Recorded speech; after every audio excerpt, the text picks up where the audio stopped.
December 9, 1945, Mannheim, Germany, a gray Sunday morning outside Heidelberg. The war is over. Europe lies exhausted beneath winter skis.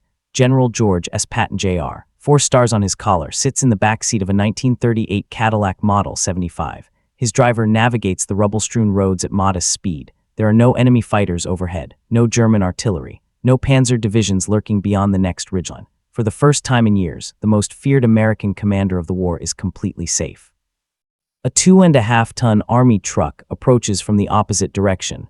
The driver begins to turn. In the next instant, everything changes. The collision is not severe. Both vehicles remain largely intact, but George Patton's head strikes the partition between the front and rear compartments. His neck breaks. Paralysis sets in immediately. 12 days later, he will be dead. This is the bitter irony that would haunt those who knew him. Through 5 major campaigns, hundreds of frontline visits, dozens of personal reconnaissance missions deep into enemy territory, sometimes miles ahead of his own advancing columns, George Patton survived everything the German war machine could throw at him. Artillery shells that killed men standing beside him, machine gun fire that shattered the windshield of his Jeep, strafing runs from Luftwaffe fighters that missed by inches. He survived it all. And then he died in a routine traffic accident during peacetime. But this is not a story about how George Patton died. This is the story of how he lived, and how his determination to lead from the front created an impossible dilemma for his superiors. A story about managing volatile genius in the pursuit of victory, about calculating the acceptable cost of keeping an irreplaceable man alive. Some generals are too valuable to lose, some are too dangerous to control. George Patton was both. Section 1, The Indispensable Problem. August 17, 1943, Messina, Sicily. The conquest of Sicily is complete. American and British forces have driven the Germans and Italians from the island in just 38 days. It should be a moment of pure triumph for the Allied command. Instead, Supreme Commander General Dwight D. Eisenhower sits behind a desk in Algiers, his face tight with controlled fury. In his hand, he holds a report that threatens to destroy the career of his most effective battlefield commander. George Patton has slapped 2 soldiers, enlisted men suffering from combat fatigue in field hospitals. The incidents occurred on August 3rd and August 10th. Word has reached the press. Reporters are demanding answers. Politicians in Washington are calling for Patton's head. Eisenhower reads the report again. His fingers drum the desk. "Get me Bradley," he says quietly. The call connects within minutes. On the other end, Major General Omar Bradley, commander of II Corps and one of the few officers who has worked with both Eisenhower and Patton, speaks carefully. "Sir, the incidents are confirmed. Multiple witnesses." Eisenhower's jaw tightens. "And what's your assessment of Patton's value to this theater?" A pause. Bradley knows what Eisenhower is really asking, not whether Patton should be punished, but whether they can afford to lose him. "Sir, there's no one else who can do what he does, not at his speed, not with his aggression." "That's not an answer, Omar." "It's the only answer I have, sir." Eisenhower hangs up. He knows Bradley is right. The Sicily campaign had proven what many suspected. George Patton was the most aggressive, most innovative, most effective combat commander the U.S. Army possessed. His drive on Messina had stunned both Allied planners and German defenders with its speed and audacity. But there was another problem, one that the slapping incidents had temporarily overshadowed. Patton's habit of personal reconnaissance, his compulsion to see the battlefield with his own eyes, his absolute refusal to command from the safety of a rear headquarters. During the Sicily campaign alone, Patton had personally visited the front lines on 23 separate occasions. He had driven ahead of his own columns to scout enemy positions. He had stood in the open during artillery barrages, walking among his men with deliberate calm while shells exploded around him. 3 times, German fire had come close enough to kill members of his entourage. Twice, his personal vehicle had been damaged by shrapnel. And he would not stop. Section 2, A Pattern of Defiance. September 1943, Palermo, Sicily, Patton's headquarters. Eisenhower's deputy, Major General Walter Bedell Smith, arrives to deliver a personal message from the Supreme Commander. The meeting takes place in Patton's private office. Smith speaks first. "The slapping incidents are being handled. You'll apologize publicly. You'll remain in command, but there's another matter." Patton's eyes narrow. What matter? Smith leans forward. Your personal reconnaissance missions. They stop immediately. Patton's response is explosive. He rises from his chair, his voice sharp enough to carry through the walls. I cannot command an army from behind a desk. I need to see the ground. I need to see my men. I need to feel the battle. You're too valuable to lose, Smith counters, if the Germans capture you. They won't capture me. If they kill you, they can't kill me. Smith stares at him. George, that's not. I've been shot at on horseback. I've been shot at in tanks. I've been shot at on foot. I competed in the goddamn Olympics. Patton's voice drops to something almost reverent. I know when death is near. I can feel it. And I'm telling you, Walter, I will not die until I've finished what I came here to do. Smith shakes his head slowly. Ike isn't going to accept that. Then Ike can relieve me. The room goes silent. They both know Eisenhower won't do it, can't do it, not with the invasion of France on the horizon, not with the need for commanders who can break through and exploit, not with Pat. The irreplaceable problem. Section 3, The Supreme Commander's Dilemma. January 1944, London, England, Supreme Headquarters Allied Expeditionary Force, SHAEF. Eisenhower has been in Europe for months now, planning the largest amphibious invasion in human history. Operation Overlord, the liberation of France, the beginning of the end for Nazi Germany. And he has a Patton problem. In his private journal, Eisenhower writes, Patton is indispensable to the war effort, but he is also the single greatest source of my anxiety. His tactical brilliance is matched only by his personal recklessness. I cannot count the number of times he has placed himself in positions where his capture or death would have been catastrophic. The Supreme Commander understands the mathematics of war. He understands acceptable losses. He understands calculated risk. But George Patton refuses to be calculated.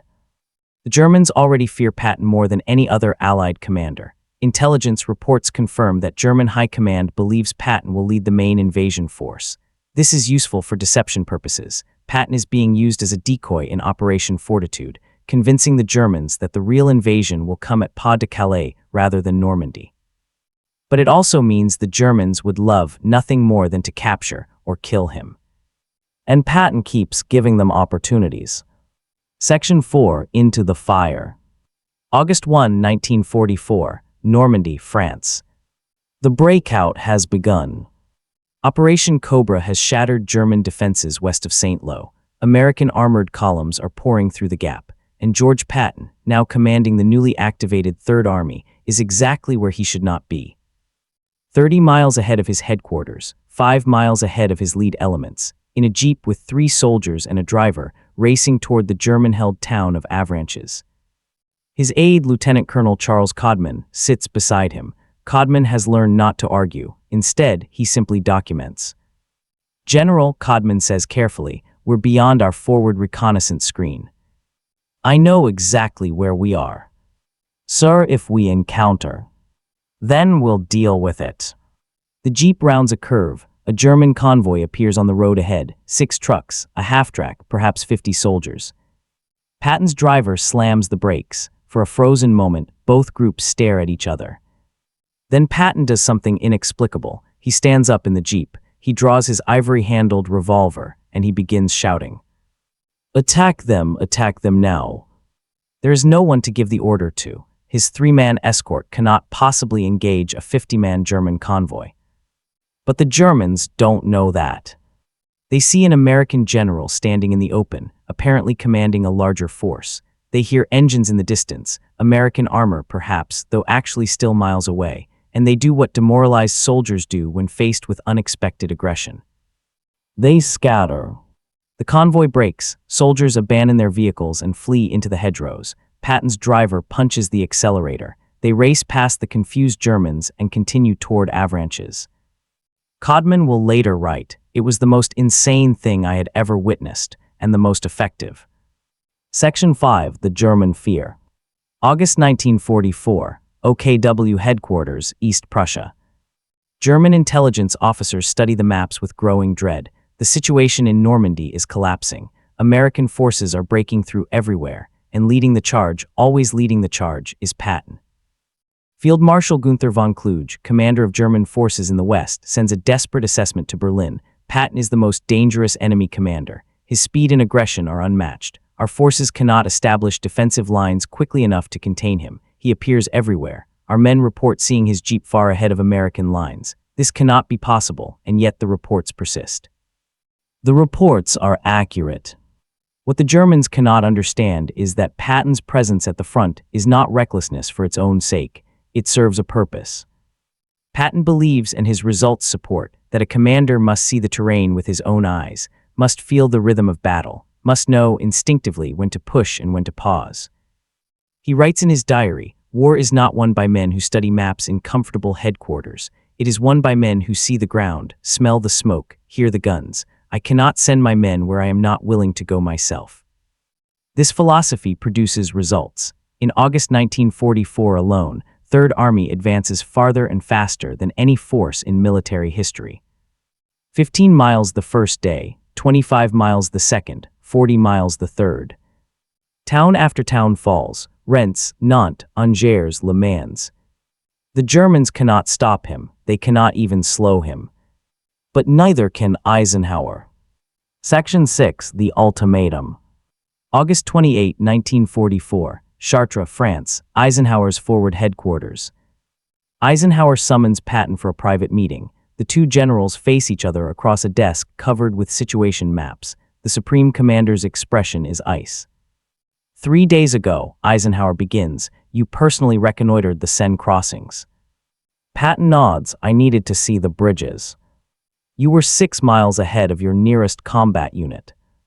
I needed to see the terrain. You were behind German lines, George. Patton shrugs briefly.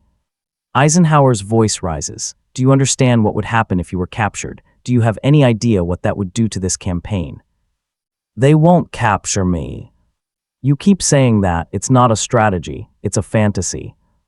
Patton leans forward. His voice drops. Ike, I have taken more ground in the last month than any commander in this war. I have destroyed 3 German divisions. I have captured 70,000 prisoners. I have done this because I lead from the front, because my men know I share their risks, because I can see opportunities that desk-bound commanders cannot see. And if you're killed, then you'll find someone else. There is no one else. The words hang in the air. Both men know they are true. Eisenhower stands. He walks to the window. Outside, trucks roll past carrying supplies to the front, supplies that Patton consumes faster than anyone can deliver them. I should relieve you, Eisenhower says quietly. Every regulation, every doctrine, every principle of command says I should relieve you. Then do it. Eisenhower turns, you know I won't. Then stop threatening me. The Supreme Commander's face hardens. I'm not threatening you, George. I'm telling you the truth. One day, your luck will run out. And when it does, I will have to explain to the American people why I allowed the most valuable general in this theater to get himself killed playing scout. Patton rises. He adjusts his helmet. His voice is almost gentle. Ike, I've been shot at more times than I can count. I've had shells land so close they killed men standing next to me. I've been strafed, bombed, and shelled, and I'm still here. He pauses. Because this is what I was born to do, and I will not stop until it's finished. He salutes. He leaves. Eisenhower remains at the window, staring at nothing. Section 7, The Fuel Crisis. September 1944, 3rd Army Headquarters, France. Patton's advance has finally stopped. Not because of German resistance, not because of tactical failure, not because of command decisions. Because of fuel. Third Army has outrun its supply lines. The famous Red Ball Express, the truck convoys that keep the armies fed and fueled, cannot move fast enough. Patton's tanks sit idle. His infantry waits. His momentum dies. Patton rages at his staff. We could be in Germany in a week, and we're sitting here because some pencil pusher can't figure out logistics. He considers, briefly, another personal reconnaissance mission. Perhaps if he sees the situation himself, he can find a solution. His chief of staff, Major General Hobart Gay, intervenes. Sir, the fuel shortage affects reconnaissance vehicles as well. If you drive forward, you may not have enough to return. Patton glares at him. Then I'll capture German fuel. Sir. I'm not joking. If we run out of gas, we siphon it from captured vehicles. If we run out of ammunition, we use captured ammunition. We do not stop. But they do stop. For the first time since August, Third Army halts. And Patton, for once, is forced to wait. Section 8, Bastogne. December 19, 1944, Verdun, France, Allied Command Conference. The Germans have launched a massive counteroffensive through the Ardennes forest. American lines are collapsing. Surrounded units are fighting for survival. The 101st Airborne is trapped at Bastogne. Eisenhower gathers his commanders. The mood is grim. The question is simple: who can relieve Bastogne, and how quickly? Patton speaks first. I can attack in 48 hours. The room goes silent. General Bradley shakes his head. George, that's impossible. You're facing south. Bastogne is north. You'd have to disengage, reorient 3 divisions, and attack through snow and ice in the dead of winter. I can do it. In 48 hours. 48 hours. Eisenhower studies him. This is exactly the kind of audacity that makes Patton invaluable and terrifying. George, if you promise 48 hours and fail. I won't fail. December 22, 1944, 48 hours after the Verdun Conference. Third Army attacks. In conditions that should make movement impossible, sub-zero temperatures, frozen roads, German resistance stiffening everywhere, Patton's divisions drive north. He is, of course, at the front. His jeep travels with the lead elements. He stands in the snow, shouting encouragement, cursing stragglers, demanding speed. On December 26, Third Army breaks through to Bastogne. The siege is lifted. The German offensive begins to collapse. Patton has done the impossible again. Section 9, the final warning. March 1945, Germany. Third Army has crossed the Rhine. German resistance is crumbling. Victory is within sight. And Patton continues to visit the front. He has now personally conducted over 100 reconnaissance missions during the war. He has been under fire so many times that his staff has stopped counting. 3 of his personal vehicles have been destroyed by enemy action. 2 of his aides have been wounded while accompanying him. Patton himself remains untouched. Eisenhower sends one final message. George, the war is almost won. Do not throw it away now. Stay at headquarters. Let your subordinates finish the job. Patton's response: I will see this through to the end, personally. April 1945. His divisions race through Bavaria. They liberate concentration camps. They capture German generals. They take city after city. Patton leads from the front until the last day. Section 10, Victory and Silence. May 8, 1945, VA Day. The war in Europe is over. George Patton stands in his headquarters, surrounded by officers celebrating the victory. He should be triumphant. Instead, he seems lost. The war is finished, he tells his staff, and so, perhaps, am I. He is right. In the months that follow, Patton struggles with occupation duties. He makes political statements that embarrass the administration. Eisenhower finally relieves him of Third Army Command in October 1945. Patton accepts a lesser assignment. He is bitter, restless, convinced that the Soviets will soon become the new enemy and that his services will be needed again. He continues to move through occupied Germany, inspecting units, meeting with commanders, traveling. On December 9, 1945, he climbs into the backseat of a Cadillac for a routine trip to a pheasant hunting expedition near Mannheim. The truck appears from nowhere. The collision is not severe. But George Patton's war and his life are finally over.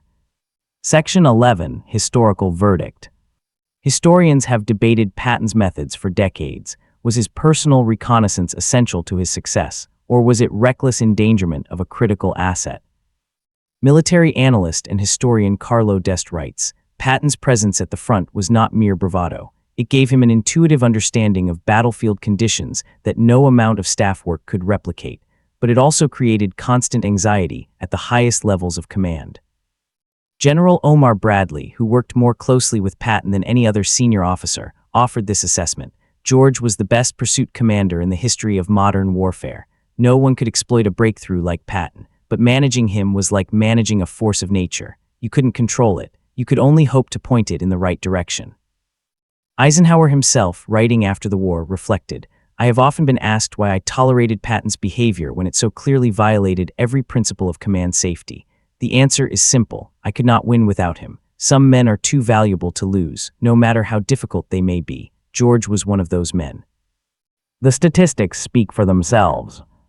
In 10 months of combat, Third Army advanced farther than any unit in military history. It captured 1,280,688 square miles of territory. It killed, wounded, or captured 1,811,388 enemy soldiers. It did so at a casualty ratio that consistently favored American forces. And its commander was never more than a few miles from the fighting. Was Patton's approach sustainable? Almost certainly not. Was it reproducible by other commanders? Almost certainly not. Was it essential to victory? That question has no easy answer.